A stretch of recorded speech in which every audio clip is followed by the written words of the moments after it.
ಏನಪ್ಪ ಅಂದರೆ ನಮ್ಮ ರೈತರು ಏನು ಬೆಳೆಗಳನ್ನ ಬೆಳೀತಾರ ಅದನ್ನು ಸರಿಯಾದ ರೇಟು ಅಲ್ಲಿ ಸ್ಥಳೀಯವಾಗಿ ಸಿಗೋದಿಲ್ಲ ಎಂಬ ಉದ್ದೇಶಕ್ಕೆ ಬೇರೆ ಬೇರೆ ಕಡೆಗೆ ಹೋಗಿ ಒಂದು 10 ರೂಪಾಯಿ ಲಾಭ ಸಲುವಾಗಿ ಮಾರಕ್ಕೆ ಹೋಗ್ತಿರ್ತಾರೆ.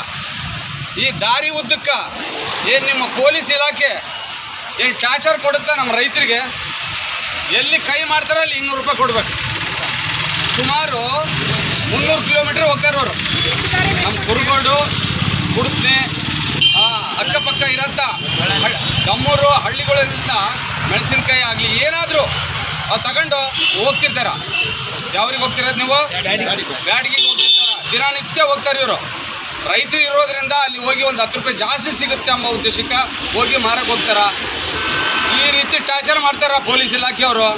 ನಾವೊಂದು ಮಾತು ಹೇಳ್ತಾ ಇದ್ದೀನಿ ರಾಜ್ಯ ಸರ್ಕಾರಕ್ಕೆ ಮತ್ತು ಗೃಹ ಮಂತ್ರಿಗಳಿಗೆ, ಇನ್ನೂ ಒಂದು ಸಾರಿ ಏನಾದರೂ ನಮ್ಮ ರೈತರಿಗೆ ದಾರಿಯಾಗಿ ನಿಂದಿರಿಸಿ ದುಡ್ಡು ಕೇಳೋದಾಗಲಿ ಎದುರಿಸೋದಾಗಲಿ ಏನಾದರೂ ಮಾಡಿದರೆ ಮುಂದೆ ಬರೋಂಥ ದಿನಮಾನಗಳಲ್ಲಿ ದೊಡ್ಡ ಹೋರಾಟ ಮಾಡಬೇಕಾಗುತ್ತೆ.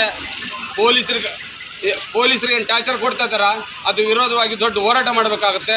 ದಯವಿಟ್ಟು ಈಗ ನಾನು ಮನವಿ ಮಾಡ್ಕೊತಾ ಇದ್ದೀನಿ ಗೃಹ ಇಲಾಖೆಗೆ, ನಮ್ಮ ಏನು ಜಿಲ್ಲೆಯ ವರಿಷ್ಠ ಅಧಿಕಾರಿ ಇದ್ದಾರೆ SP ಅವರಿಗೂ ನಾನು ಮನವಿ ಮಾಡ್ಕೊತಾ ಇದ್ದೀನಿ.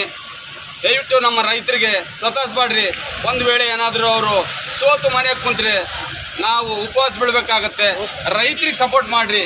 ರೈತರಿಗೆ ಸಪೋರ್ಟ್ ಮಾಡೋದ್ರಿಂದ ನಾವು ಹೊಟ್ಟೆ ತುಂಬ ಉಂಡು ಮಲ್ಕೋಬೇಕಾಗತ್ತೆ, ಇಲ್ಲಾಂದರೆ ಉಪವಾಸ ಸಾಯಬೇಕಾಗತ್ತೆ ಅಂತೇಳಿ ರಾಜ್ಯ ಸರ್ಕಾರಕ್ಕೆ, ಗೃಹ ಮಂತ್ರಿಗಳಿಗೆ ಹಾಗೂ ಪೊಲೀಸ್ ಇಲಾಖೆಗೆ ನಾನು ನನ್ನ ಕಡೆಯಿಂದ ದಯವಿಟ್ಟು ಮನವಿ ಮಾಡ್ಕೊತಾ ಇದ್ದೀನಿ. ಇನ್ನೊಂದು ಸಾರಿ ದಾರ್ಯಾಗ ನಮ್ಮ ರೈತರಿಗೆ ಎಲ್ಲಿ ನಿಲ್ಸಕ್ಕೆ ಹೋಗ್ಬೇಡ್ರಿ.